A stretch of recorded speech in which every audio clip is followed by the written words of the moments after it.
Alors on va passer au chapitre santé, donc c'est un point que je vais rapporter, en l'absence de Franck Hénouf. Donc cela porte sur ce beau projet de pôle de santé libéral et ambulatoire du Célé-Chéry sur lequel nous travaillons depuis plusieurs mois. Alors quand je dis nous travaillons, en effet c'est à la fois les services communautaires, les élus qui sont directement concernés, la commune et puis les professionnels de santé qui attendent avec impatience le démarrage des travaux. Donc là, il s'agit d'observer ensemble l'APD, donc l'avant-projet définitif, et de le valider si vous en êtes d'accord. Donc le contexte, je le rappelle rapidement, hein.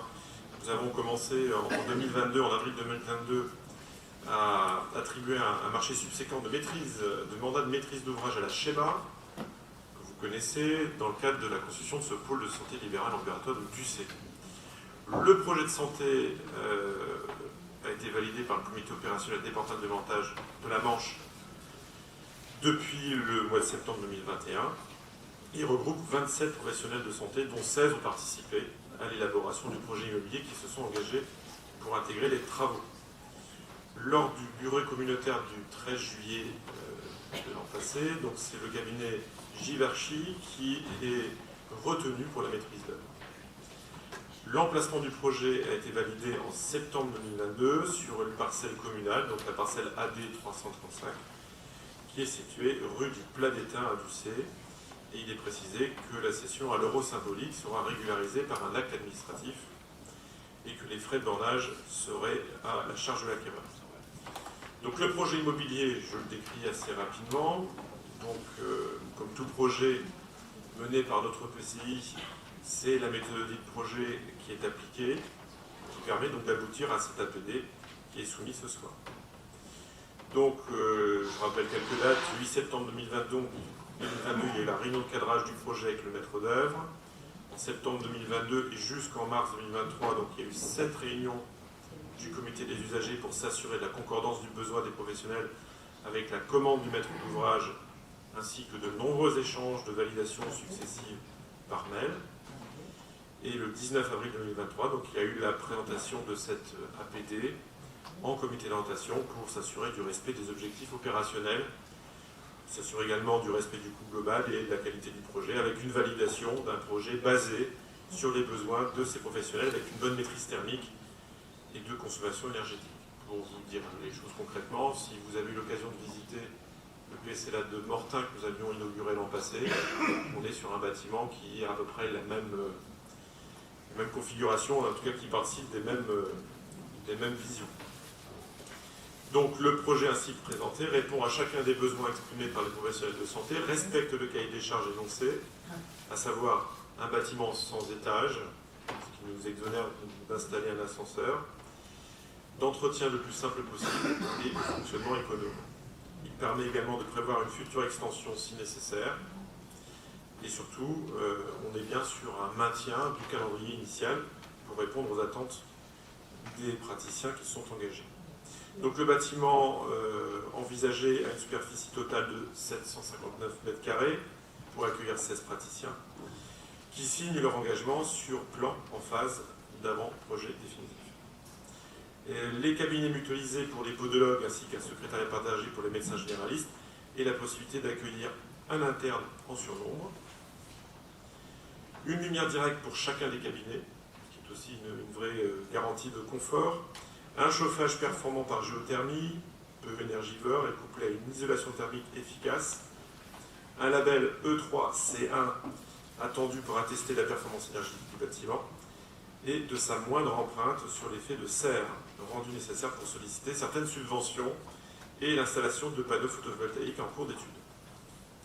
Donc vous avez sur la page suivante du document le plan du bâtiment tel qu'il a été conçu par les architectes et dans ce dialogue avec les praticiens, les personnes qui vont occuper les lieux. Donc c'est vraiment un projet dont se sont appropriés les futurs occupants. Et je rappelle qu'une attention portée sur l'acoustique a été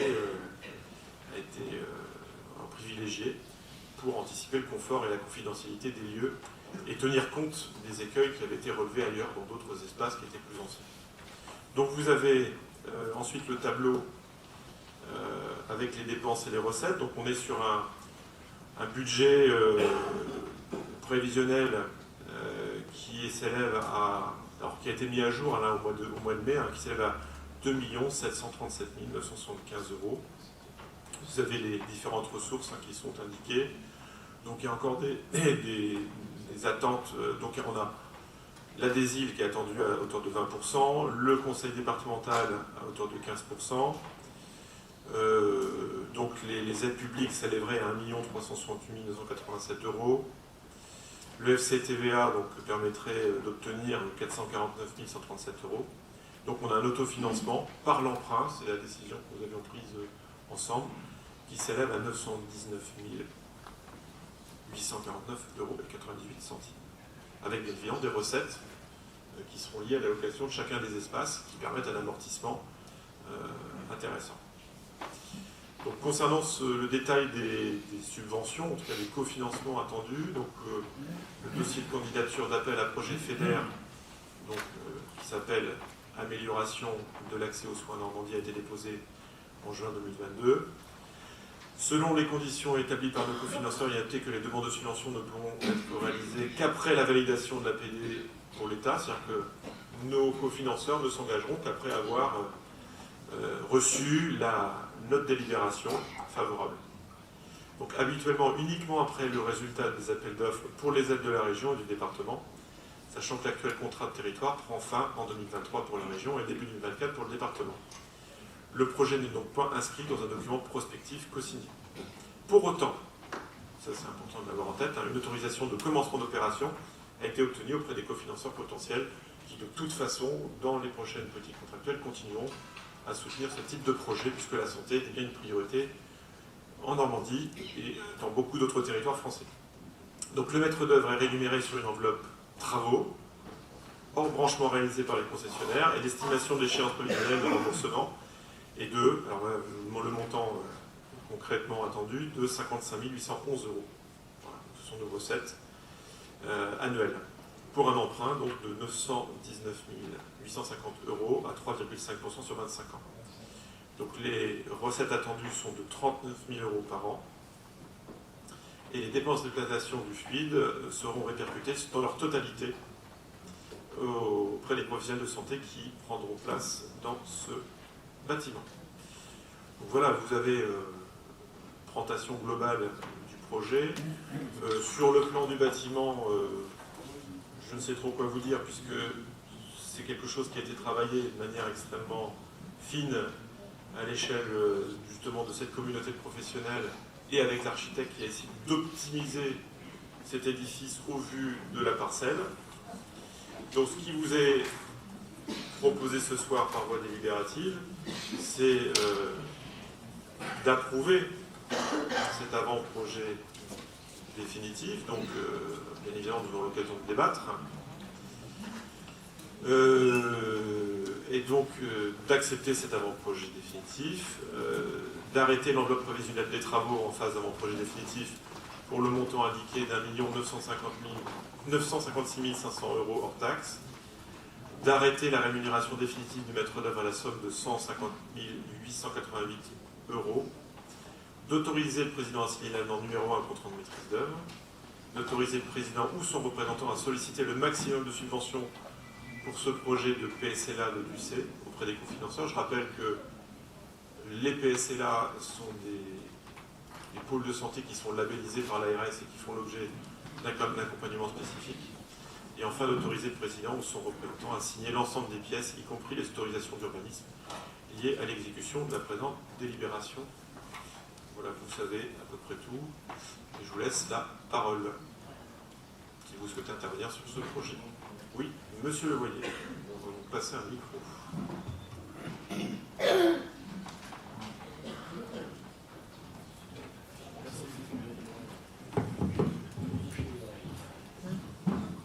Monsieur le Président, je représente, vous le savez d'ailleurs, un groupe minoritaire dans la municipalité de Ducé, mais nous avons toujours été favorables et très actifs sur ce pôle santé, puisqu'il figure dans nos premiers documents déjà en 2019. Donc il n'y a pas de méprise quant à notre intention sur ce projet de santé.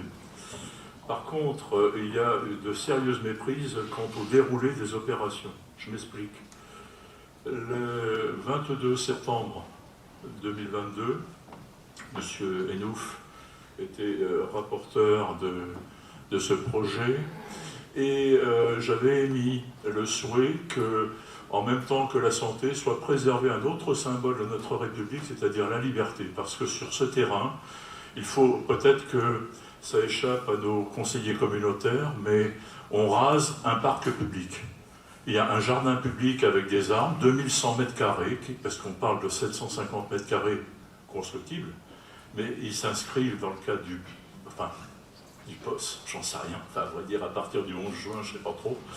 Et en tout cas, ça s'inscrit sur 2100 mètres carrés. Donc c'est 2100 mètres carrés d'arbres et de végétation publique à 100 mètres du château de Ducé qui vont être rasés. J'avais émis l'idée que malgré tout, on puisse préserver un minimum de verdure. Et parmi cela, j'avais souhaité que l'autre symbole de la République, l'arbre de la liberté qui a été planté au mois d'avril 1989 pour fêter le bicentenaire de la Révolution, soit préservé. Ce qui avait fait preuve de mémoire, hein, mais de la part du rapporteur, M. Franck Esnouf, de dire, si vous le voyez, on va pouvoir concilier les deux projets. Très bien. Dans le compte-rendu de ce conseil communautaire du 22 septembre, mon intervention s'est résumée dans le compte-rendu à 4 mots. 4 mots, pas 5, 4. Intervention de M. Levoyer. Je trouve que c'est un peu léger pour résumer, je dirais, le contenu de ce que j'avais pu dire, mais après tout, si c'est une pratique, pourquoi pas. Le problème, après, je vais vous faire part d'un dysfonctionnement assez majeur, et donc il n'y a pas du tout, je dirais, ni d'agressivité, ni de remarques désobligeantes de ma part, il y a simplement un dysfonctionnement que j'ai pu constater, subir par contre. Nous avons sollicité auprès de l'administration communautaire, au mois de décembre 2022, un rendez-vous, et on a eu un rendez-vous avec l'administration en disant qu'on vous souhaitait être associé à ce projet. Donc, Monsieur le Président, quand vous avez dit dans votre déclaration que les élus directement concernés ont été consultés, ça s'est résumé à une réunion.